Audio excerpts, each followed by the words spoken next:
in a world where trauma is real, where people seek out distraction from their internal lives and relationships with others, and where no one is taught healthy self-care, help was needed. In 2019, the mission began. Find a way to help people understand and better their mental health. Seek out ways to explore relationships and how they work. Fight against the stigmas that surround counseling and therapy. And, most importantly, do all of that so you don't have to be a therapist to understand it. Hey everybody. Welcome to Season 2 of Therapist Theater. I'm your host, Josh Treese. I'm a practicing therapist in Music City, USA, and every week a guest therapist, counselor, or social worker joins me here in the theater to talk about a movie that we've seen and what relationships or mental health issues it highlights. This week's guest is Lauren Martin. Lauren is a counselor here in Nashville who focuses on chronic depression, maladaptive perfectionism, chronic suicidal ideation, and anxiety. She's an RO-DBT Clinical Scholar Recipient, in addition to practicing several different types of therapy, including ACT, DBT-Informed Treatment, and CBT. And I promise you'll find out what all of those letters mean in the episode. Thanks so much for downloading today's show. Make sure you subscribe so you don't miss any future episodes. And while you're doing that, help other people find the show by giving it a 5-star rating and writing a review for it in the podcast app. No, come on, it's not like that. It'll be fun. I'll tell you what, we could have a signal. Like when you pull on your ear, that's the code, and I'll be like, oh, I gotta take her home. And then we'll dim the lights, raise the curtain, and start the previews. Welcome to the theater.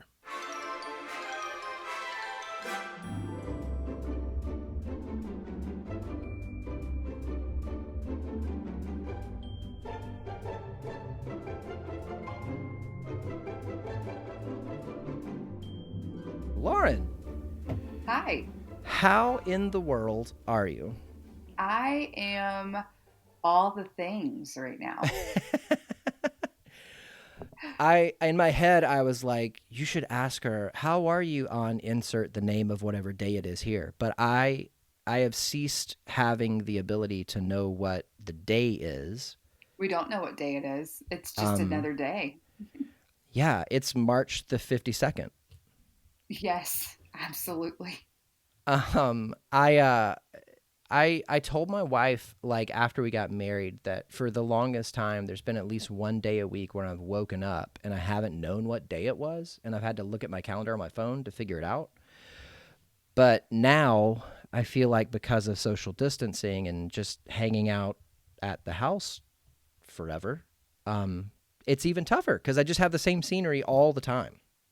It's pretty ridiculous. It's like that time as a construct is truly, it's truly a thing right now. Yeah. Like, what is time? Oh, the sun goes up, the sun goes down. Other than that, all like appropriate time monitoring is off. I've never used alarms on my phone more than like I need alarms to remind me of everything right now. I'm the exact opposite. I use alerts on my phone for everything. Oh no. It helps ease my anxiety. Like everything goes into my calendar and everything gets a location and everything gets like, here's when you need to leave. And then I just do whatever the phone tells me. So I don't have to keep it in my head. I mean, that is a life choice. It's a life choice. And yeah. I would like to be that diligent, but I'm not. Yeah. I write everything down. So maybe that's a different level of diligence. Well, you know, the flip side of that though is if I lost my phone, I would be useless. You might be. Yeah. But social distancing is important. We're all trying to manage, but I'm sure that it's affecting everybody. I mean, every single one of my clients, every single one, we have to have conversations about loneliness now. Mm-hmm. I mean, because that's social what I work on a distancing, lot. yeah, social distancing, I slip up and call it this sometimes, but I think it really could also be social isolation. Wait, isolation? Is that a word? Isolating? Isolating. I'm Social, isolating. social isolating. That could be what it Mm-hmm. is, you know? Yeah. I mean, I think it depends on where you are because right now, this sounds awful. I adore my family so much and I adore my dog so That doesn't much. sound awful. That sounds great. Keep up Oh, with that. but but I would love to go find a hotel room and just live in it for a few days because living with Uh, people constantly, it's a little much. Like social distancing doesn't feel very distancy to me. yeah. Am I hearing an extrovert crying out for me time? Yes, absolutely. You are You know what's an funny ex- though is I think that that's a good example of this pandemic thing. It turns people upside down because you're crying out for me time. I'm an introvert, and I'm saying like I would love to go into Target and hug everybody right now.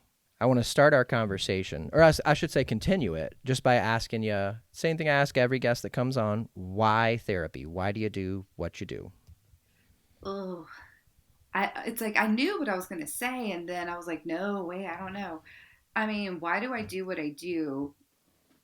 I think that is definitely evolved and is still evolving, especially right now for me, just because of where I'm at in life. But I've always, and I think I have this like on my website, but I've always been nosy and I've always wanted to know like why do people do what they do? Um, and I think that curiosity of what somebody's like perception is, um, and how, oh gosh, I have all these like ideas at once. I mean, the main thing is that I'm nosy, but I also have this. I've always had this obsession with like helping people. Like ever since I was a kid, I loved Oprah. I loved a good motivational quote. I was a cheerleader, so I was always like all about living your best life. Even though like I was horribly anxious inside and kind of like a mess inside and not really, I was the worst at practicing what I preached through my like early teens and 20s, you know. But Mhm. I think that, Who isn't though? Like, right? and at the base of it, everybody thinks that they know everything, but And they they don't know don't. anything. Yeah. They That's don't. just being an adolescent and young adult. Yeah. And I think being a therapist is a really cool opportunity. And I think I do it because it's really fun to help people make sense of what's going on in their head, and especially when they start recognizing how they keep some of that stuff going and they don't mean to. And even if they don't make a huge like change, but they make a lot of little changes to where the way that they do day to day is just different. um that's that's why I do what I do. I love giving people a new way to look at things and to maybe not beat themselves up so much. Hmm. And you know, the type of stuff I work with is more chronic, and I think being able to show people that they're not crazy and that even if they're doing crazy stuff, there's probably a function behind it, and so we just need to find another way to like, you know, meet that need. And I think just letting people become more comfortable with their crazy is really cool to see in other people. Yeah. Well, I think that crazy, I mean, to me, has has come to be almost like a dismissive and dehumanizing word. Yeah. And I think that when people are coming asking, trying to find out, am I crazy? I think that what they're also asking is, am I human or am I other? Mhm. Yeah. And so, I mean, I think that I think that I've been surprised by how much of my work has just been normalization. Absolutely. Like, Absolutely. you're not feeling something that everybody else doesn't feel. And, once we can understand the context of your story, I I would imagine I would be feeling the same way that you are. But do you think that that's something that has also evolved with more of this like third wave of therapy or more modern therapy? Because I feel like if you and I were talking, I don't know if I would have been a therapist in like the 80s and 90s, honestly, Hmm. because I feel like it was more of that very like fit you in a box sort of way.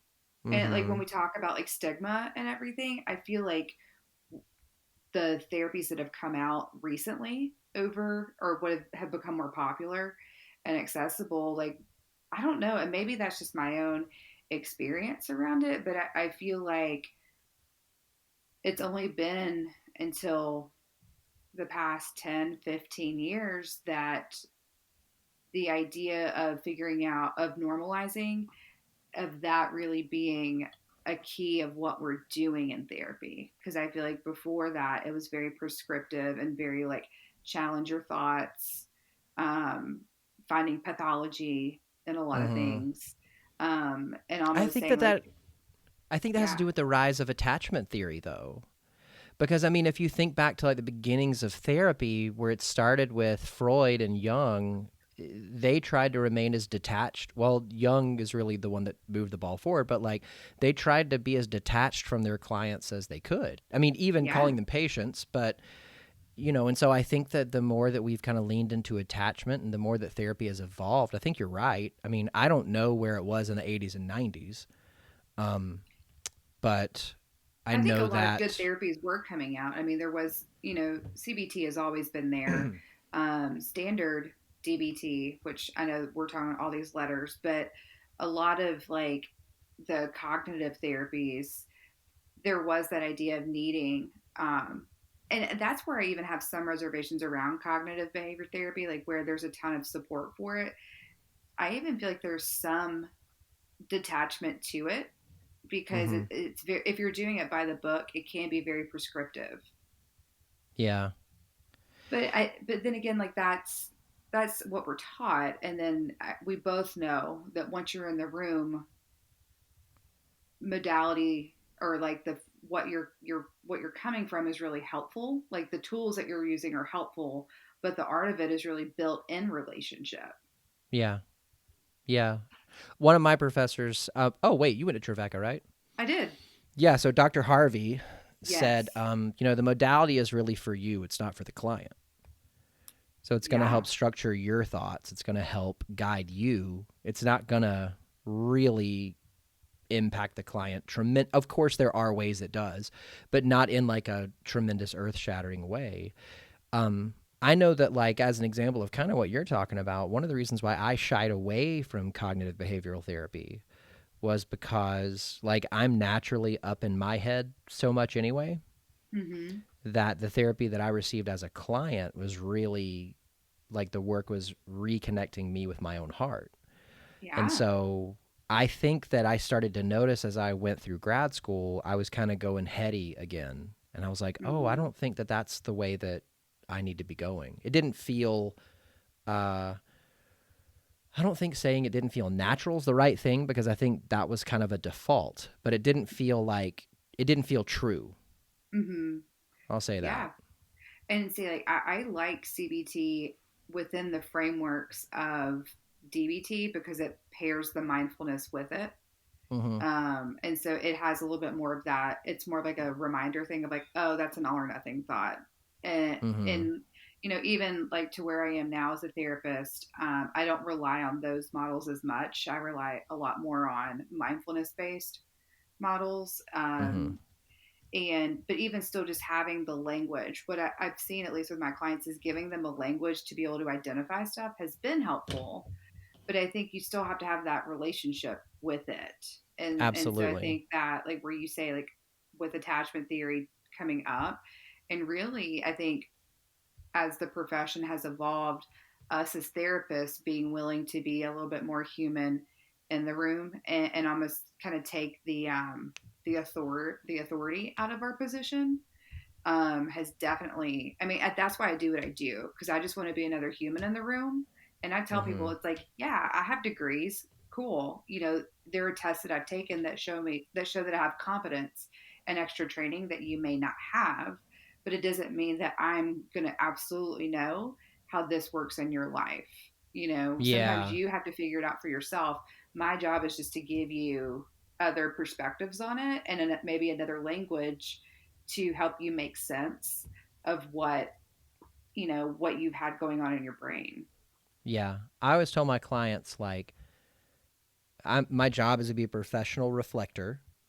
So I want to tell you the things that you're saying, what I'm hearing, and like what I'm feeling and what I think about it. But in the end, I want to help you get in touch with yourself to where you trust yourself. Yeah. Like, I want you, because I'm not an authority over you. Like, I can't Mm-hmm. tell you to do something and empirically you have to do it. I can make recommendations. I can even say, if we get down the line, hey, it doesn't seem like you want to do anything that I suggest, so I don't know if I'm the person to help you. Oh yeah. But like, in the end, I really want them to trust themselves more, because there will be a day, whether or not, our therapeutic relationship continues or one of us dies, there's going to be a day where, like, I'm not their therapist. And if all I Yeah. taught them was, you got to listen to me, and I'm not around, then they're up the creek without a paddle. Absolutely. And I think that's that hard spot as therapy does become more normal. Like I've also had to reevaluate my sort of therapy relationships because some people just want to have that person for a long term that they talk to once a month, once every few months, just to be like, hey, let me spat all this out to you. Give me some of your insights on it and I'll take and leave what I need and what I don't need. Like a consultant. Yeah, I mean, I think Yeah. that we're kind of evolving as a profession to having a degree of that, if that's what you're comfortable with, um, because we have the ability to take in so much information that having and I also think this is totally random, but it just came to my brain as institutions like the church have a decrease in members, you know, where they would used to go to their priest or they would go to some community sort of thing. Mm-hmm. Um, as our communities and stuff are more disjointed, I think that's why we've seen this is like total theory. I don't have any research to back this up, but as we move for jobs, as travel is even expected for jobs, as people wait longer to get married, as you know, as these sort of things that we've relied on for relationship for so long are evolving and changing, I think people having that sort of life mentor per se, or like you said, consultant, I think we're just going to see that need even more because a lot of our lives are not as established in one place as they used to be. Like I was the first to really live long term outside of my hometown. Hmm. I could see. I mean, I think I can definitely see, like, society heading towards a decentralizing kind of way. I mean, social distancing is definitely, showing us that. Um, I hope. I mean, the whole mission of the show is to help people engage with counseling and therapy. So, I mean, I hope that people continue to recognize mental health as a useful tool. Um, I I don't know. There's something in me that's, like, not totally on board with wanting to say, like, yeah, let's all just consult. But I hope that, at least part of what I'm hearing is, you know, people being friendlier to it and being more willing to engage with it and use it for what it is, for a tool. Yeah, I think there's a difference between relying on your therapist to be your end all be all, but Mm-hmm. also like I'm a firm believer in start like let's hit the ground running. Let's do very something more prescriptive and more like plan based. Like let's get the mental health stuff figured out, you know? Because, like, what I see a ton of chronic depression, I see eating disorders, life threatening behaviors like self injury, chronic suicidal ideations. And my whole thing is like, okay, let's get a grip on this stuff. Yeah. And You then, take you take the teacher approach in that more structure at the beginning, you can loosen up as you go. Yes. That's what I try to do, at least. Um, in the sense of, yeah, I want to equip, I want to give people skills and be a little bit more stringent up front. And then as they go, my hope is that people will be able to develop relationships there where they have more of a tribe as they Mm-hmm. move into the world. And for some of us, just depending on life, they like having that anchor point is really helpful. And like Bree said, like with social distancing, I hope that that almost reconnects us back to our smaller communities, like where we live, and truly investing in that, um, as opposed to being reliant solely on I like being reliant on our friends that we've had, Mm-hmm. and almost kind of like how Drake would say, "No new friends." We kind of stick to that, and the ability to expand. It's like I'm in this weird phase of life of like I'm in my early 30s. I have my best friends from different phases of life before, and I do have friends like locally in my neighborhood.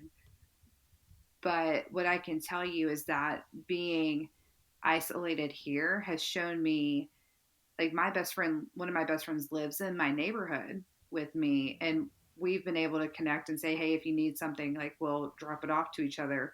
But my neighbors in my actual neighborhood, I'm not connected to at all, you know, and Yeah. that's so opposite to how I grew up. I had like my parents had like neighborhood friends and then their best friends. And I think that's the case for a lot of people, is that they just pass their neighbors day to day and don't have that sort of like communal feeling because everybody's so busy. Mm-hmm. Oh, well, I don't think that's just it. I mean, I think there's a million reasons why that's going on. Right. Bend more towards, shying away from intimacy and community and busyness. And there's a lot of reasons. But yeah, I mean, I think what you're saying is true. But I want to go back because you mentioned that you grew up always being nosy, always wanting to help people.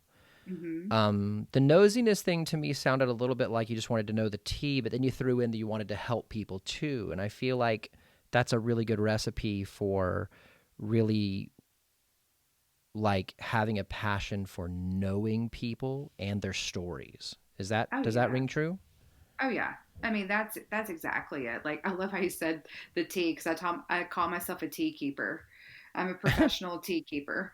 Um, but yeah, like I I wanted to figure out like why does so and so like so and so, and why, like, that was me as a kid, but like as now, like, I'm still nosy and I have that genuine desire to help people, and kind of say like shine light on their blind spots of like, hey, this might be going on, or what about that, or you know I didn't have a filter, and so my tact was awful, but I would say things like, well, everybody thinks you have an attitude problem.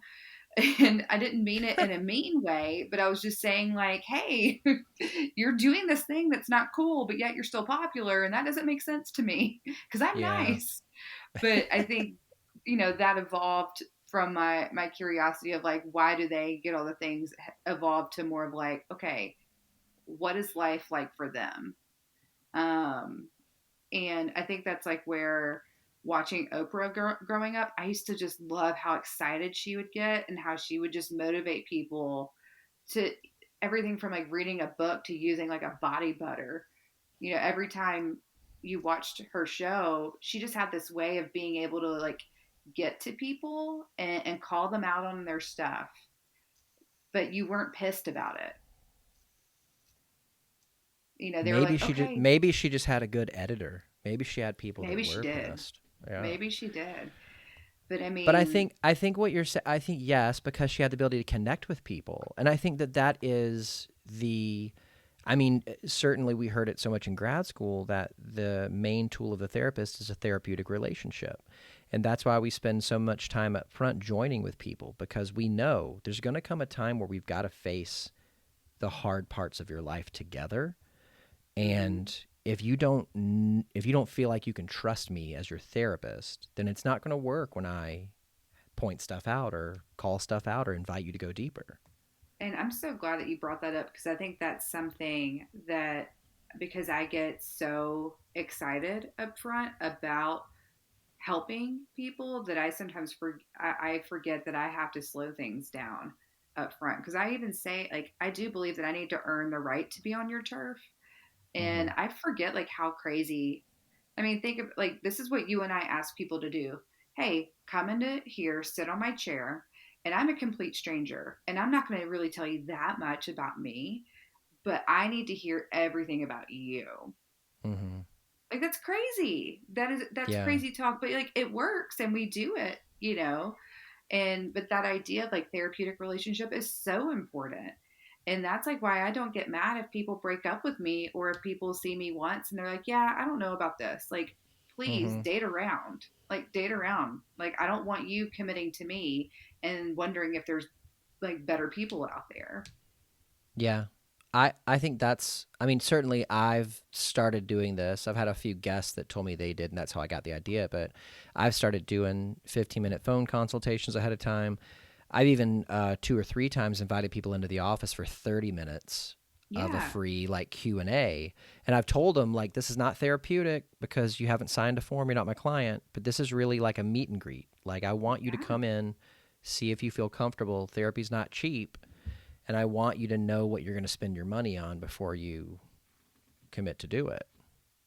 I think that's why I share so much on my social media stuff because you can hear it in my language. Like, you can hear how I'm probably going to approach things.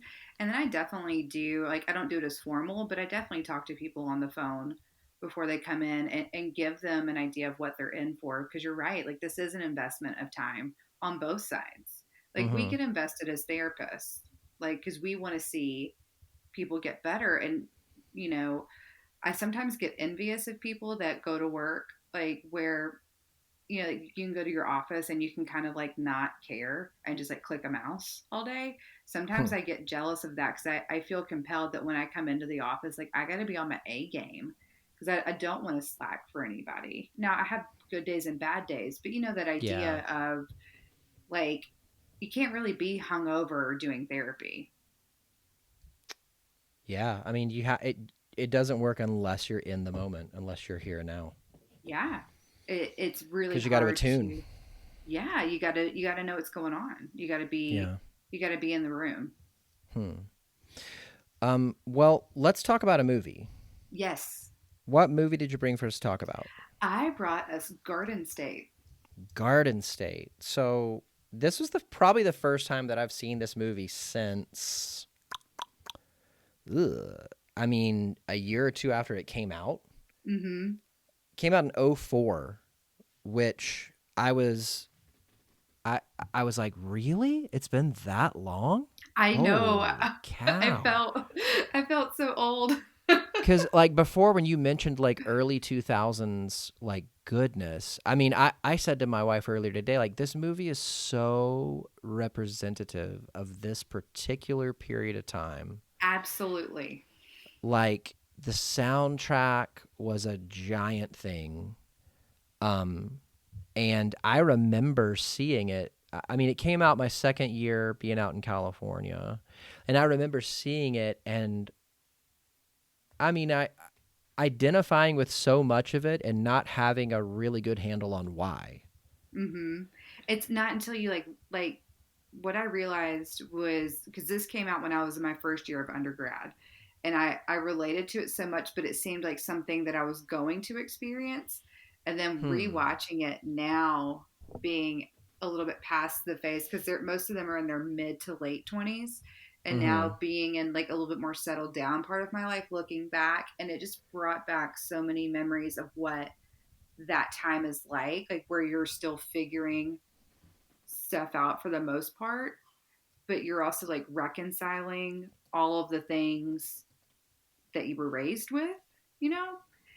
Yeah. And that weird in between of I thought I knew who I was, that's a lie because there's even it's like the veil coming back of life and you're just hit with a lot of reality and like your own mortality, that what you've been told your whole life is some of it's a total BS.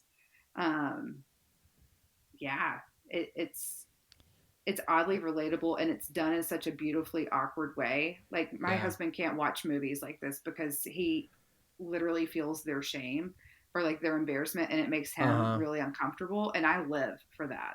I Well, you know like what's all of the funny is awkward like, stuff. yeah, what's funny is like, so I told you how I felt when I saw it originally. Watching it this time, I had a completely different experience. Like Really, something about watching it now, so much of it didn't feel authentic to me. really. Like I wanted to shake Natalie Portman's character. And there's actually an article out about how I'll never watch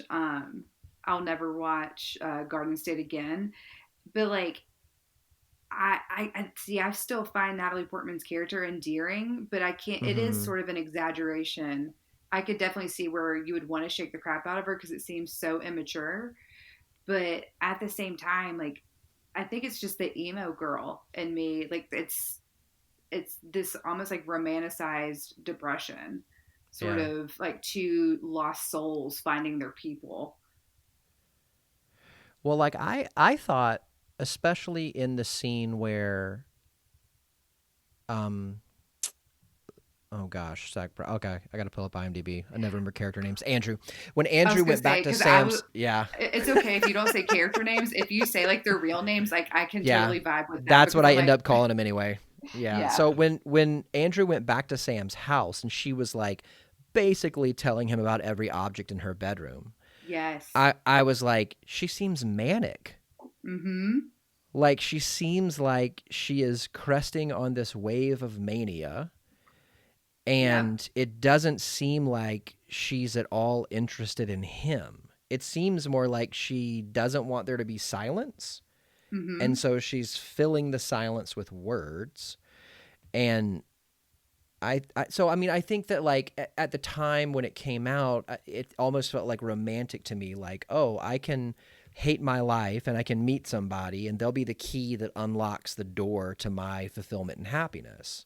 And then yeah. I think that's the exact reason why it rang so inauthentic and why I didn't like it this time, is because I thought, oh, they're setting this up as he hates his life, he meets somebody, and she's the key that unlocks the door to his fulfillment and happiness. Oh, see, I love that. That's why I love this because like Huh. this, yeah. And so can I? I'm gonna get slightly clinical for 2 seconds. Do it.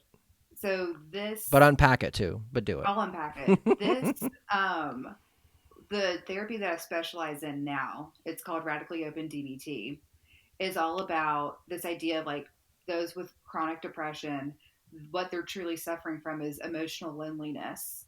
And what we define psychological health as is you're being open to new feedback, you're being flexible in your responses, and then having intimacy and connectedness with one person. So, what we really focus on in the treatment is improving their connection with people, developing hmm emotional intimacy with people. And so, when you're like, this guy hates his life, and then he meets this girl and everything changes, that's sort of what we're aiming to do, not making it completely dependent on other people, but watching that whole process. Like Andrew is a prime, like that dude is like my ideal client in the sense of being so numb and being so discontent, and then unlocking some of that stuff, like let's get with the psychiatrist and reconfigure your meds. Let's Yeah. see, like, because you've stopped feeling altogether. And then once he can experience that, like Natalie Portman, like where she is, she's one of those like anxiously driven, like, let me just do it, like, let me feel the things, I can't control myself. But what it does is she teaches Andrew how to be weird and to kind of let that go. And so I feel like they totally learn from each other, Hmm. and them having that dynamic is what caused them to hate life a little less, because that's why we build relationship, is to learn from other people what we might be missing. So it's not like Yeah. glorified codependency by any means, but it's that idea that like people like Andrew in this story in particular, because they've experienced so much pain, and they still do, but they've learned how to turn it off. They can't experience the good either, and sometimes it takes doing something so different or being exposed to other people that are so different and having a willingness to learn from them that they can begin seeing life in a different way. And Yeah. I, like, as I watch the movie now with that sort of theoretical background, I was like, oh my gosh, this movie represents radically open DBT so much. Yeah. I mean, and Um, that makes a lot of sense. And I also think that like just saying that Andrew hates his life is a really big oversimplification. yeah, but like he kind of hates it, like, but he does though. He kind of hates everything. He does, but I just mean in the sense of like, and I even think, saying that Sam was the key that unlocked that, that's an oversimplification too, because I think that there are so many things that contributed to his, let's call it recovery. Yeah. I mean, like detoxing from all of the meds that he was on, which I'm Mm-hmm. pretty sure the doctor that he saw, which was Rachel Green's dad from Friends, I'm Nice. pretty sure he listed off 5 or 6. Oh, so if you're talking about so his actual med prescriber was his father. Yes. So that's problem number one. But then the Yes. neurologist that he goes to, yeah, listed 5 different meds that probably counteracted each other, Yeah. and was a probably a nightmare for. I'm sure any psychiatrist would look at that combo and be like, yeah, what is this?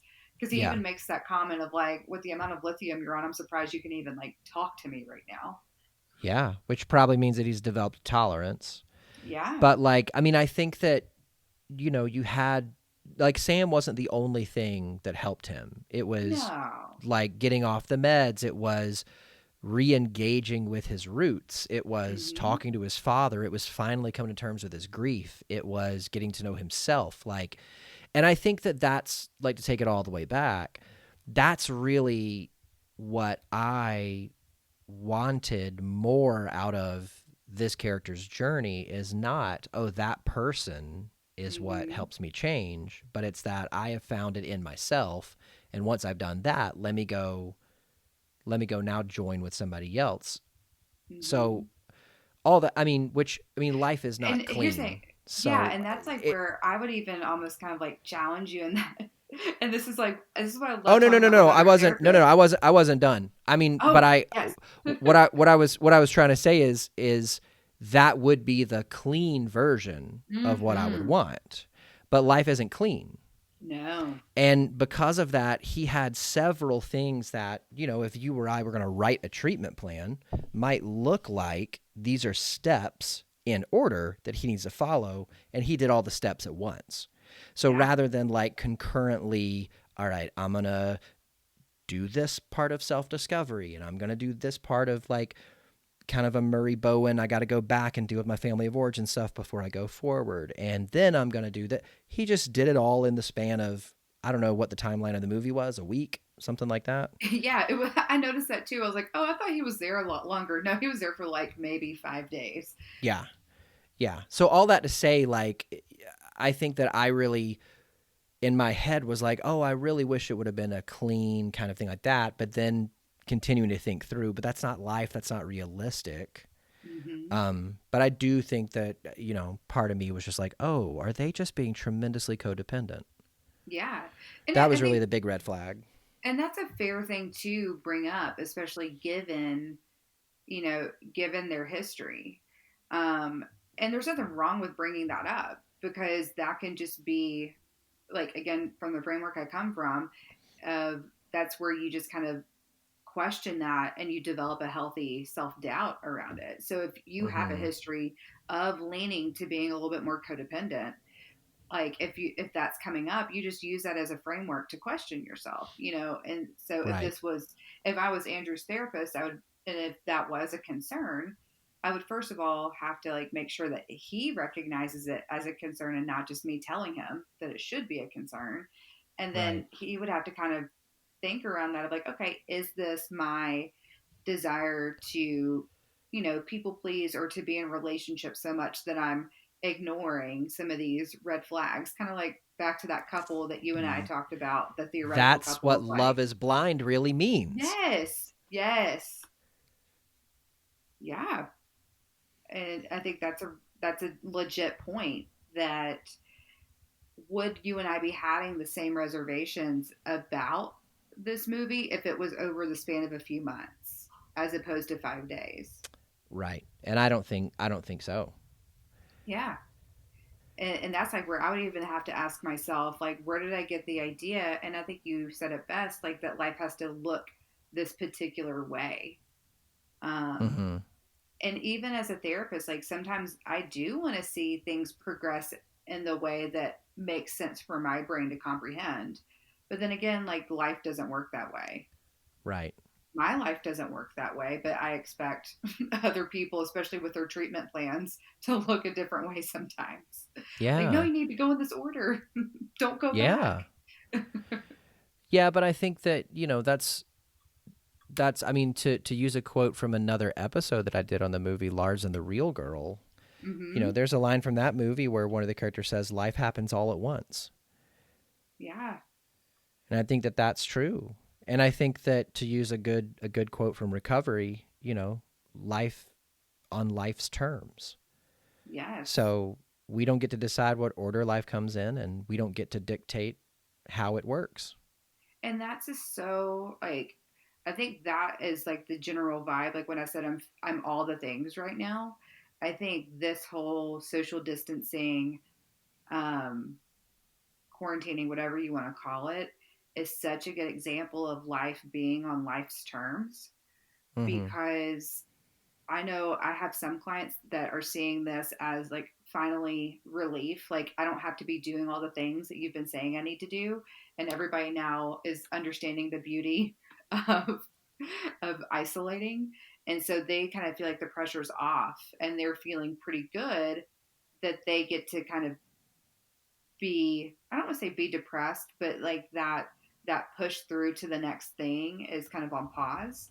And then I've had some clients that have been working themselves up to finally engage in the world, and then they're being told to stop, Yeah. and it's that whole thing of life on life's terms. Like we could be doing all this fantastic work, and we might have to refocus from being on this path and adapting, and really showing that idea of flexibility and recognizing that these ideas that we have of where our life is going to go, those are just ideas, Yeah.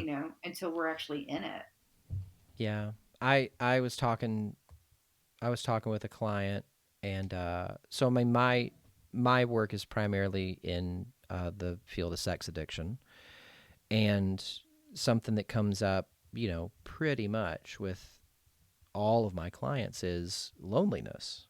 Yeah. It's loneliness and shame, pretty much. Mm-hmm. And so social distancing is literally the worst thing that could happen to them, Yeah. especially if they are living on their own. And I Absolutely. was speaking with a client who I hadn't seen in a couple weeks. How's it going? How are you handling all this? And he just said, man, my sobriety, I've just had to say, F it. I've Mm-hmm. been watching porn every day. I've been drinking. I just, and as we talked, what kind of came out was this willfulness, this lack of willing to have life on life's terms, this almost kind of I'm getting the picture in my head of like when a little kid, is stomping their feet and doing a boo-boo face because they want something, but mama said no, and they're going to try to dig in to say, no, it has to be my way. Yeah. He's my client had been kind of living as if any day now, this is all going to be over. And so why not just do whatever I want today? Just roll over and give in to the feeling. Yeah. And I had to confront him and be like, hey man, life on life's terms, like this is our world right now. Mm-hmm. And even though we don't have really clear information or expectations about when this is going to end, the best we know is that social distancing guidelines have moved from the 15th of April to the 30th. So like the best we know is that it's at the end of this month. But we don't know And that either. but we don't know that either. That's what I'm saying. That's the best. Yeah. And so like at some point you have to take the principles that you had been practicing in recovery and adapt them into this new world. Mm-hmm. Because like you can't go to in-person 12-step meetings right now. Right. you can't go hang out with your friends. So, and he's like, well, then what can I do? I was like, I don't know. You got FaceTime? Why don't you have a FaceTime dinner with your friends? Everybody get their own food, sit at the dinner table, prop up the phone, and chat. Like, And if you you think about gotta, the role of shame, though, like if shame is dictating everything, even the idea of proposing that probably mm-hmm, seems like so out of the bounds of shame, because that's truly putting yourself into light of like, and I don't want to use the word vulnerability, but even if you don't even bring up what you're doing, if you think of the idea of if you're doing all this behavior that like you're not proud of, and then to sit at the theoretical dinner table and then try to be like a human, and that has got to be so hard. Um, and if yeah, but I don't anything, necessarily think you have to bring all that stuff out, because if with this particular type of addiction, like it's a mm-hmm, person using fantasy as a way of self-medicating I and running see. away from feelings. So the antidote or the combatant to fantasy or false intimacy is real intimacy. So it's not like you gotta, every 12-step group has phone calls. It's not like you gotta like call somebody up and be like, hey, I really want to use right now. Mm-hmm. I always tell clients, like, if you've ever dated somebody or if you're married, how did you get to know that person? Like, literally, Yeah. how did you do it? Oh, we went out. We had conversations about what baseball team do you like? Did you see that movie? What's your favorite color? Like, all this stuff. I said, yeah, that's intimacy. So all you got to do is make a phone call and talk about that stuff. Like, that's a real connection. And Yeah. when you make phone calls within the program, everybody knows why you're calling because they're making the phone calls too. So you Yeah. really, like, everybody signed on.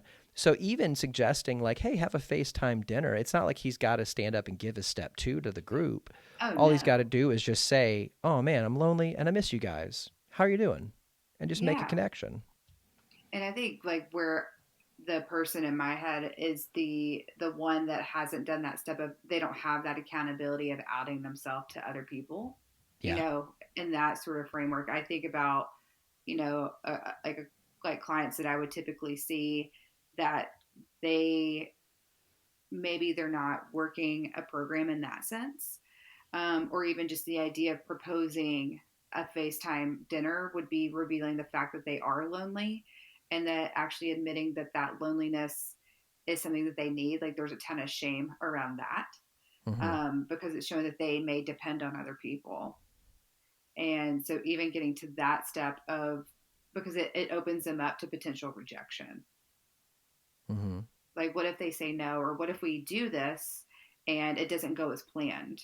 There's all of that, all of the what ifs that get in the way of that connection. Or they'll just pity me. They're pitying me. So, I don't want them to do dinner with me if they're just pitying me because I live by myself.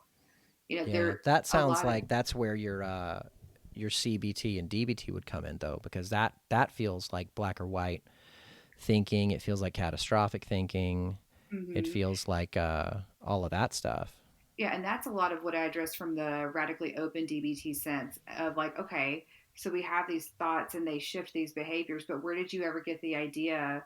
And this is where we lean into it with what we call self inquiry of, have you ever asked those people if they pity you? Or is it Mm-hmm. possible that you think that they're pitying you because you actually, like, are you pitying yourself, or would you pity somebody that's in the same situation as you? And more times than not, they would say, oh, well, it's different. If my friend was doing that, I wouldn't think that at all. Okay, Mm-hmm. then what's causing you, what's going on that's making you think that what you're doing is so pathetic? And Yeah. Who told you doing, that? Who taught you right, that? Like, yeah. right. And so getting them, and it reminded me of like what you said earlier about like acceptance, you know, and my friend texted me this the other day. Like radical acceptance is about seeing the current moment as it is, so that you know like where you are and where you want to change. And what we do in RO is we basically own the fact that we will never know what full reality is because our biases are constantly influencing it. And Mm-hmm. so if we lean into things with that curiosity and self inquiry and new learning, no matter what, like, then we're just kind of sitting in that constant state that like, we'll never know reality. Just like what we're having to do of, I don't know when I'm going to see my clients in person again. So I can either get caught up in all of that, or I can just kind of say, all right, I'm going to be open to doing therapy in this new way, or I'm going to be open to connecting with my friends in this way and see what it's like. And it may be messy, and I'm just going to, be up for constantly adjusting or not overcorrecting what all this is going to look like. Yeah. I think that one of the most helpful things for me personally, when I get caught up in the messages and the tapes that play in my head, and I shift into my default mode of, ew, vulnerability, ew, intimacy, gross, is that it's that Brene Brown quote of the story I'm telling myself. Yeah. And I think that that's been tremendously helpful, obviously in my marriage, but also like in the job I had before I went full-time in therapy, dealing with people day in, day out, and just kind of recognizing what those biases is for some reason. So I guess maybe like in my conceptualization, I always call them filters and lenses. Same thing. Yeah, same like, thing. Yeah, it is. It is. Something inside of me was just like, ugh, I don't like that word bias, but it is the same thing. And it's funny, if you were talking to anybody that's an RO therapist, they'd be like, huh, so like what comes, like we might be like, so like you have some energy around the word bias. I wonder what that's about. We would just totally go into like self-inquiry, and it becomes, it's really funny when you get a room full of RO therapists, because even if there's like something coming up, they might be like, huh, because I was doing consult today, and they were like, well, you've used the word shady a few times, so I wonder what that might be about. And I'm like, I was just using the word, damn it. And I was like, oh wait, I probably shut up, need Susan, I'm trying to get through this. Right. And so if I'm doing that, then I probably need to do self-inquiry on it, because I obviously have some energy going on. But you're absolutely right. Like, what you were talking about, we would call the awareness continuum. Like, I'm aware of the thought, or I'm aware of, I'm aware of the stories in my head, or what I'm hearing is, and it's that idea of taking ownership that what we're thinking is what we're thinking. So we actually have to own the fact. Yeah. And I think putting that out there, that is vulnerability. Absolutely. And there's been so many times where I've had a client that has said, I can't be vulnerable. I can't be vulnerable. And I'm like, hey, you are doing it right now. Yeah. You are didn't doing die. it. You didn't die. Yeah. It's just this, I don't think it's fully like strengths focused, but it's just pointing out like, you are doing it. You're in the midst of doing it, and you do it with me every single week that you come in here. Yeah. And I have had clients push back, something similar to what you said. Oh, no, but that's different. And I'm like, yeah, it's tougher because I'm a stranger that you don't know anything about. And see, and I would actually say it's easier because the context, like if I think about what my over-controlled individuals would say, or like the typical client I would see, it's totally appropriate to come in and word vomit to your therapist and say all the things, but it may not be appropriate in their social circles or in their of people. Oh yeah, I get that. Yeah, because the stakes are higher there. No stakes with me. Yeah, because if they decide to ghost, that's fine. Like, they can ghost, and they even say, "Well, I pay you, like I pay you to listen to all this." Yeah, that doesn't go well when they say that with me. No, well, I mean, I say like, okay, yeah, you do, and like, it's just funny, like, because I forget about those elements of context too, because part of me wants to think that how clients treat me is a pure reflection of how they treat others in the world. And this kind of bridges, and I can answer this later about like what clients have taught me. So can I go ahead and answer that, or? We'll get there. Put a pin in it. We'll get there. We'll put a pin in that. There's the tease. So later on, we'll talk about that. After the break. But we don't have breaks. That's yeah. Yeah, I mean, I think that like in those, so I fully believe how somebody is in the therapy room is how they are outside of it. And so in those moments, I always get curious and begin to ask questions like, you know, hey, so you did bring up money quite a bit and how you pay me. What I'm wondering is that, is that an attempt to kind of like take a little more control back? Because I think that the natural human response to fear is like a move to take a little control. Yeah. Because I think all fear is based in feeling like at its bottom, you don't have agency or influence in a situation. Mm-hmm. And so if we're getting close to something that a client's got a fear around, if I see them kind of reach for control, I'm like, that makes perfect sense. Yeah. And is that what's going on? Is there something that you're afraid of that's coming up in you? And if there is, how about that? Yeah.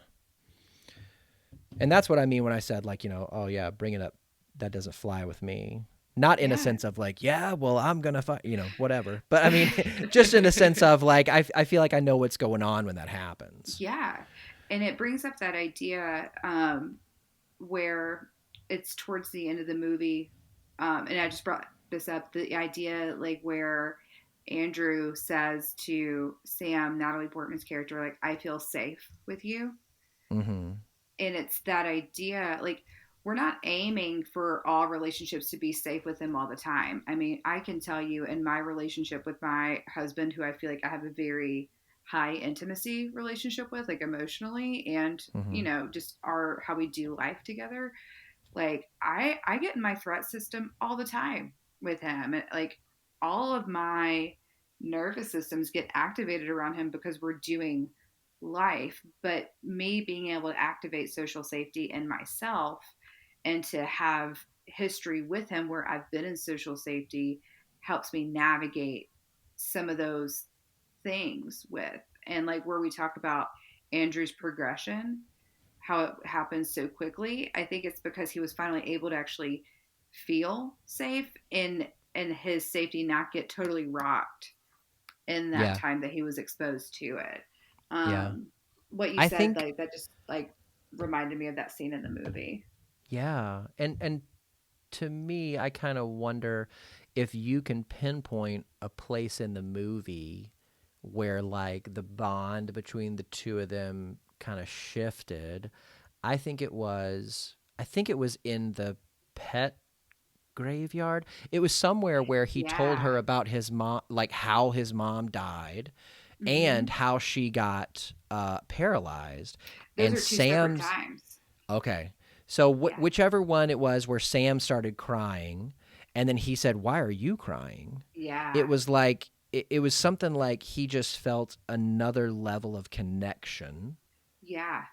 No, you're absolutely right. Like it starts in that first sort of disclosure between the two of them in that pet Oh, cuz in graveyard. the first scene he says how she died, but then in the not next scene, but in the later scene it's him dealing with the guilt that he's felt his whole life by kind of Yeah. disclosing here's how she got paralyzed, and that was something that was much much much much much much much deeper than the grief. But that shows, I think that's like where, I mean, for both of you, it feels like you and I both teach the same thing to our clients, just with different languages and standpoints. In that sense of like when you can finally get real with somebody Mm-hmm. and say the things that like you have like kept locked away in a box underground, all the locks and keys. Like when you can finally start revealing yourself in big ways and in small ways, because both do the same, both expose you to vulnerability, both expose you to connection, and you start feeling what it's like to be on the giving and receiving end of connection. Like that is freaking magic. And if Yeah. you can if you can vibe with that, and if you can sit in connection and realize that you can put some stuff out there that may not be the most palatable and the world isn't going to fall in on you, like you can do anything after that. Yeah. Yeah. And I always try to instill in them too, like you got to use wisdom because not everybody can steward your heart well. No, And so absolutely it's not just a matter of can you say the scary things, not. but some Hmm. of it is can you like can you trust yourself? Can you get to know yourself to the point that you can trust yourself to be able to choose with wisdom, this person is somebody worthy of my story? Because not everybody Absolutely. is. And you know what I'd even say too, because I totally agree with what you're saying. And let's just say you tell it to somebody and they stomp all over it. Mm-hmm. Okay, that's something to learn. That's something to Yeah. learn, and maybe your bias was off, and maybe that's something that you need to kind of explore there too. Or maybe it was how you said it or the timing. Like we can't get it right every time. Yeah. Sometimes we'll tell our story to people and they will destroy it. Yeah. And in fact, I told somebody the other day, sometimes I say things and I'm like, who the heck is saying this? Okay. Like I was proud of this statement, but we can't control the variables of human connection. Right. Like, Yeah. Yeah, because your wisdom, your picker, whatever you want to call it, can be right on the money. Like you were listening to yourself, but humans are complex. And yeah. maybe the person that you chose to tell something to on another day would have handled it with like care. But on Hmm. that day, they're in their default mode. They're extra hungry. They're tired. They just got broken up with, whatever. Their rope is a little more frayed. And so they can't take that on right then. I think there's wisdom and lessons in the, I don't want to call it a failure, because I think that's one of the big lessons is there's a difference between a failure and a mistake. Like, Right. and even then, maybe you didn't have either. Maybe it was all on them. But how did it make you feel? Are you in touch with how that, like, um, I guess, interpreted rejection is hitting Hmm. you? Like, Yeah. and then it goes to like grief work because, oh my gosh, I really wanted to connect with that person. I couldn't. And And who knows, like, and maybe that was just that one time, because I could right. easily, that happens with my clients all the time. And I get it, because sometimes I try something and I fail. I don't want to do that again. I did this with hot yoga. I would go and I hated it, but I felt like I should be good at it. And so I tried it a few more times. But like what I kept realizing was that I almost did an overcorrection of, I didn't like it, so why did I force myself to do it? But then there's also that other Oh. side of it where you go and I wasn't great at it, and they'd be like, "Oh, I'm not doing that again. Like, why would I do that? That was Uh-huh. my ass." And it's like, Yeah. no, like we got to find that happy medium to where we're not forcing ourselves, or at least from in my own work, but I've seen this with clients too. Like what we don't want to do is start ping ponging to where we like overdo it and overcorrect, or we just completely avoid. Like we got to get comfortable in that like middle gray area that's comfortable with the idea of new learning and Yeah. not knowing.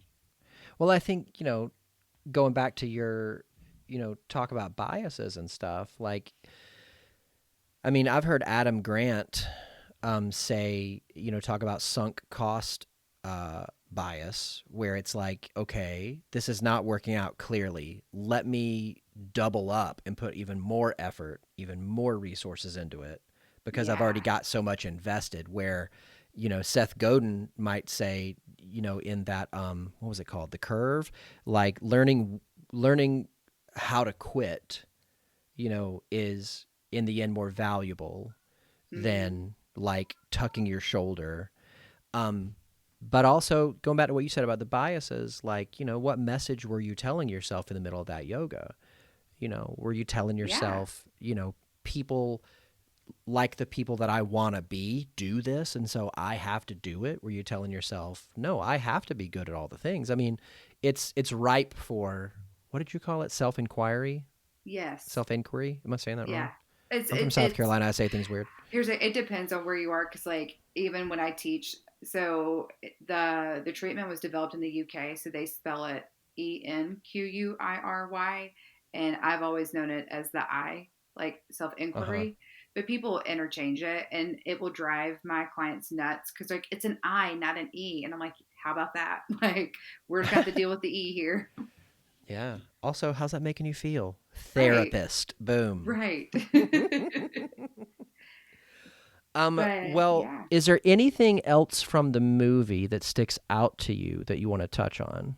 Well, side note, the soundtrack to the movie makes it the movie. And when you Yeah. say like this is a perfect picture of like early 2000s, like mid 2000s life, like everything about it, like how they talk to each other, it's shocking. Like I forget like how un-PC the 2000s were. Like Oh, yeah. everything from like the low cut pants to like the words that we use, like it was just so like not woke at all. They use the Like R word a lot in this movie. yeah, and A I lot. didn't realize that till watching it again. I was really uncomfortable with that. I was like, I don't like that.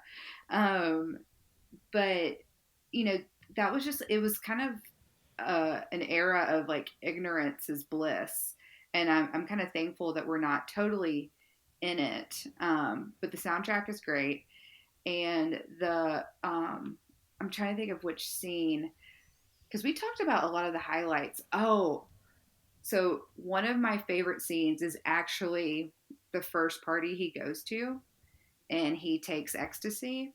Hmm. And to me, that is like the definition of, and again, I just talk about my ideal client and the struggle for those that have these like under controlled temperaments and sort of personalities. And because a lot of therapies have focused on like the really loud disorders, and what I focus on now is more on the other side. But the fact that he was like rolling on ecstasy and was able to stay put in the couch the whole time and not and be so disconnected from everybody, that was just able to let themselves go, like that scene to me describes what it, if you want to know what it's like living in like your own body and being paralyzed by like depression and anxiety, like that is it right there. Yeah. I think I maybe wondered if it had anything to do with how that drug interacted with the billions of other drugs that were in his system. I mean, that's definitely a factor to consider. um I mean, that's definitely, I didn't even think about that. I just saw of like, oh, this is like what it's like for an over controlled person, just to like Yeah. to even have the drugs to inhibit yourself and still not be able to do it because your biology and what you've dealt with has like made you so able to like not feel and to not engage. Yeah. Yeah, I'm in the middle of doing some research centered around anxiety, and I was just reading about um social anxiety disorder the other day. And I kind of wondered if maybe some of that was coming out in him too. Oh, absolutely. Like, Absolutely. just a fear of like, oh, if I do anything, what is anybody going to think? Well, and he says in a scene later on, he liked being an actor because he was really comfortable being other people, but he wasn't comfortable Oh. being himself. So, do you know Terry Murphy? Yes, I just know of So, her. I've never met yeah. her. So Terry's a good friend of mine. She's been on the show twice. The last time she was on around Valentine's Day, we talked about Marriage Story from Netflix. Yeah, I haven't seen it yet. I know I need to. I heard it's Oh really yeah. good. Yeah. Um and the guy that Adam Driver plays, he is Mm-hmm. a playwright and director and I think maybe actor. And so one of the things I asked Terry was like, "Hey, how come here's this guy who gets praised for writing emotion, for acting emotion, and for coaching emotion out of other people, but yet can't do it himself?" Yeah. And it sounds like something similar with Andrew. Mm-hmm. Like it's a an alter ego that he can put on. Like if he can't get in touch with what's inside of him, then maybe by getting in touch with what's in his characters, that helps him feel. It Yeah. helps him come alive more. And it's totally different when you're experiencing through the eyes of other people when you're experiencing yourself. Because like that, I think that goes to Less when we, vulnerable. it's vulnerable. And if we think about how our biases influence us, with those that do lean more over controlled, their biology sets them up for it. But it's kind of like the difference between having knowledge and doing. Like I can tell you all day. I used to be a gymnast and a cheerleader. Like I can tell you all day how to execute a certain tumbling past, but my body can't do it anymore. If I had certain things to help me, my body has muscle memory for it. But for a Mm-hmm. lot of people that lean on the more over controlled side, like Andrew's character in the movie, he was never taught. Like he started taking those meds at age 10. And so the like for or 9 or 10, so theoretically since then he'd been so numb that he never developed the muscle memory to feel or to express feeling. And was sent away to boarding school. Yeah. So like didn't even have it modeled. No. The rules Yeah. did. The rules modeled Yeah. it for him. Yeah. Hmm. So let me ask you now, we're going to take that pen out.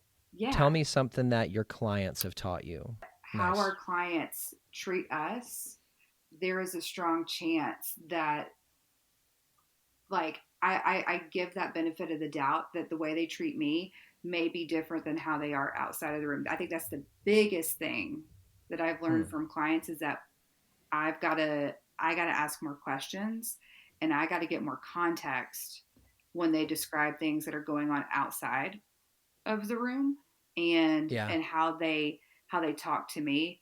Their demeanor may be totally different. And I learned that because in the model, when we're targeting what we call social signals, we actually have the clients try to model to us how it looked when they said the thing, because how they present Hmm. it to me may be totally different. And I think that's something I've had, that was like one of the biggest takeaways for me, is that I might get a snippet of what it's like, Mm-hmm. but I can't rely on that solely. And I've, my clients have taught me that I need to ask more questions and I need to get an idea of context, because context is everything. And if Yeah. I make assumptions, I'm screwing up. Yeah. That makes sense. And I also think that's a very human lesson because I think all of us do that in all of our relationships at some time or another. Oh, yeah. We just what's the old joke from Office Space? It's a jump to conclusions, Matt. You write different conclusions on it, and then you jump to them. And, and that's all triggered by our biases and our filters and lenses and stuff. And so to kind of like take time and slow down and realize, oh, this is a person who's multi-layered and complex, and Yeah. so in the retail job that I had before I went full time in therapy, they called that template matching, and they Huh. warned against it because they said, you're going to have customers slide in front of you that have X problem, and you're going to discover the origin of it, and you're going to provide them with a solution. And then you're going to have later on another customer that slides in front of you with the same problem X. And it would be really easy for expediency's sake to go, cool, I know exactly what to do here, except that it could be a symptom that looks the same that's being caused by a different problem.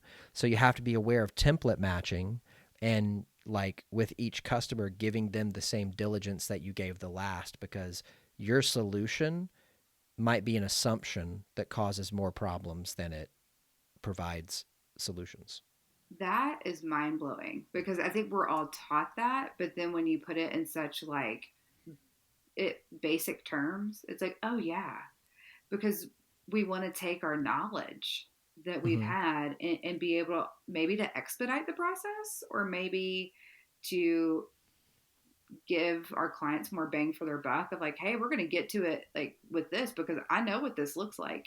And maybe we do, but I like how you said, without our diligence, like we need to spend more time exploring in order to do a better job, because we wouldn't want that Yeah. done with our, like if we had cancer, we wouldn't want a Yeah. doctor saying, well, like I've seen this cancer before, we're just going to do A, B, and C, and Mm-hmm. give the same dose. You wouldn't give me the same dose as you would my husband because he's a foot taller than me and weighs more, you know?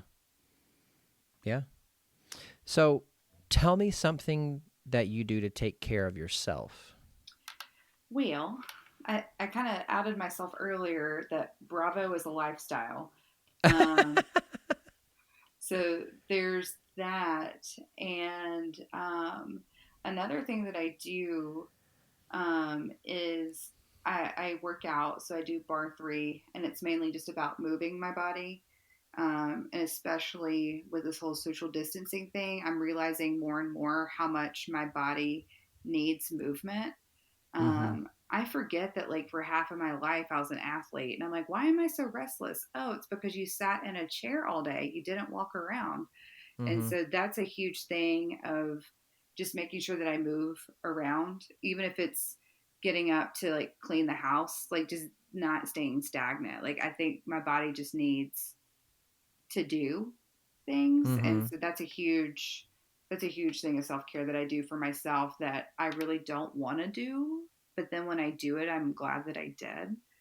Mm-hmm. Because I would much rather watch another episode of any show on Bravo than go be active. But Yeah. I realized that that actually does the most for me. And like where you mentioned earlier, like how the therapies that you did was more about like reconnecting. I have to do a lot of therapy that connects with the body because like Mm-hmm. my nervous system can get all out of whack. And so just reconnecting with my body really helps me be mindful of like what my body is telling me. Yeah. But I mean, if you think holistically, that's all the same Yeah. because your body is you. You Yeah. are your body, you know. Yeah. Um, and I think that there's a big part of like recovery that is that as well. Um, if you just want to look at it from a science perspective, like the hormones that your brain gets from working out, I mean, dopamine, oh shoot, starts with an E. Oh no, I'm Endorphins? forgetting it. Endorphins, yes, yes. Of course it's going to make you feel better. Yeah. And the principle of recovery, take the action and the feeling will follow, I think is like shown the absolute best in working out. I don't know if I've ever felt like working out, but I always feel better after I do it. Like I'm always glad that I did it, even though 5 minutes before I'm like on the ground throwing a tantrum, like I don't want to do it, but then I'm always glad I Right. did. Oh, I'm And that's such a just an time pant. example of, yeah, like take the action, the feeling will follow. So let's say that somebody was listening to our conversation today and they think to themselves, oh man, I could really connect with her. I would love to see her as a client. How can they get a hold of you? Go to Novel Counseling, so Novel Mm-hmm. counseling.com. My email contact info is on there, or you can just do the contact us box. And then I always say, just to get a good feel for who I am, visit my Instagram. So that's at Novel Counseling. And I just started a podcast a few weeks ago called A Novel Yeah. Life. And so I like to let people know about that because with the way my schedule kind of fluctuates, sometimes I have a wait list, but don't hesitate to reach out because when you do, maybe you're a good fit for the skills class, maybe you're a good fit for something else. And What's but a what I skills class? so it's the radically open DBT skills class, and it's focused on enhancing your social signaling, um, using self inquiry to decrease some of those rigid thinking patterns, and Mm. then also basically increasing the things I mentioned earlier. So, psychological flexibility, how we take in information, how we give out information, how we connect with others. There's a whole manual, it's a 30-week curriculum that's focused on that. And so it Wow. meets once a week, and I have one for adolescents, one for adults. But that might even be a first start. And if I am full, then I try to connect you with therapists that I know in the area that can Mm-hmm. also be a good fit too. But I try to put a lot of content on things like the podcast on social media because RO-DBT is such a new treatment. Mm. And so that's why I always say explore that first and get a feel for it to see if that is what resonates with you. Yeah. And I think, I think your website is so great at kind of saying, this is what I do. And so if this is what you're looking for, I think by looking at your website, I would get it for me a really good idea of, is this what I need? That means a lot. Like I put a lot of work in that. And so I'm glad that it comes across that way because I think it's hard. Like I said earlier, finding a good therapist is like dating. And what I at least want to do And it's kind of, if you think about like dating profiles, if the profile's too broad, then you have no idea of expectations. And Mm-hmm. if you're going to invest in a therapist, at least you know it, like you, like what you see is what you get with me. And it Mm-hmm. doesn't mean that I can't change or can't evolve. Like, I'm not trying to say that at all. I'm not saying it in that way of like what you see is what you get, but you at least have a good idea of what you're getting into, so that there you at least have an entry point and you know where to start. It doesn't mean that like things can't be different. Yeah, and I think that like what you do want is a therapist who is comfortable in their own skin and knows themselves, while there is a level of adaptation. That's true about any relationship. Like, Yeah. I relate to my wife in a different way than I relate to podcast guests, than I relate to classmates, than I relate Yeah. to clients. I am like, my personal work of my life is learning how to be the same person in all of those relationships and relating differently. That's a really good way to put it. Yeah. And so I think that like what your website does is it shows who you are. Now, you may relate to each client differently, but it shows who Yeah. you are and shows what you do. And I think that's a great thing to have when clients are looking for somebody. Yeah, because we don't want to see bias as a bad thing. It's taking ownership of Right. like, hey, this is the lens that I come into. This is the bias that I have. And so at least you know that about me. It's taking ownership for it without shame. But Yeah. also saying like, hey, if something about it doesn't really vibe or gel, like let's talk about it, because maybe that wasn't my intent. Maybe that's your interpretation. Maybe I did Yeah. do something to come across a certain way. Yeah.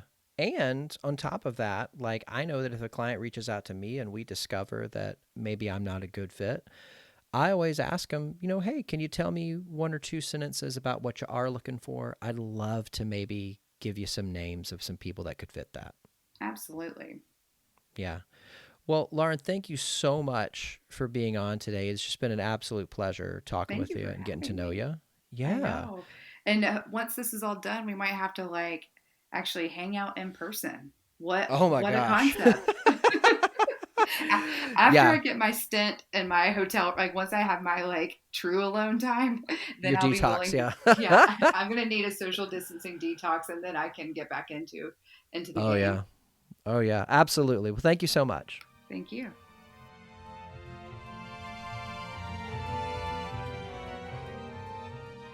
Hey, everybody.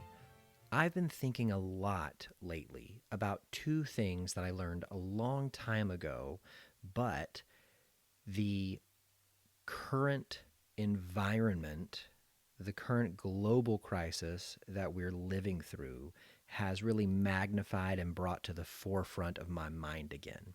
And that's this: my life runs better, it works better, it feels better when I take time to reflect and live with intention.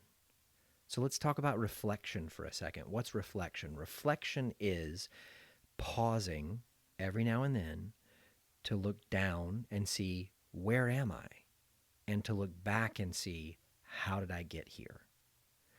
If we can't take a sober, no pun intended, look at where we are in life and call a spade, and then answer the question, is this working for me? Am I satisfied with it? Am I fulfilled from it? Then we're never going to be able to deal with reality on reality's terms, life on life's terms. That's reflection. So, what's intention? Intention is, after I've used reflection to take stock, then with intention I say, and I want to go there. I want to do this. It's deciding what you want your life to be. And that's a concept that I think is simple, but it's not always easy. Because I think that so many times in life, and let's be honest, this is the most easy thing in the world to do right now. So many times in life, we live out of reaction. We wait to see what's going to happen, and then we act on that. And sometimes we don't even make a decision. We just let our instincts, we just let our traumas, we just let our pasts inform how we're processing what's happening in the present. And then out of all of those things, a reaction is birthed. And that's how we live our lives. And so what I've seen in myself over the past week, over the past maybe 2 weeks, is a re-emphasis on reflection and intention has helped guide me so far. And listen, I don't want to like mince words. It has not always gone smoothly, but it's helped. It's helped guide me so far through my experience in this global crisis. And so I want to encourage you in this today. Make some time for you to reflect and with intention decide what's best for you and your family and your lives in this current environment. Thanks so much for joining me this week in the theater. I'll make sure I save a seat for you and a friend next week. Let's raise the lights, lower the curtain, and say that for this week, the theater is closed.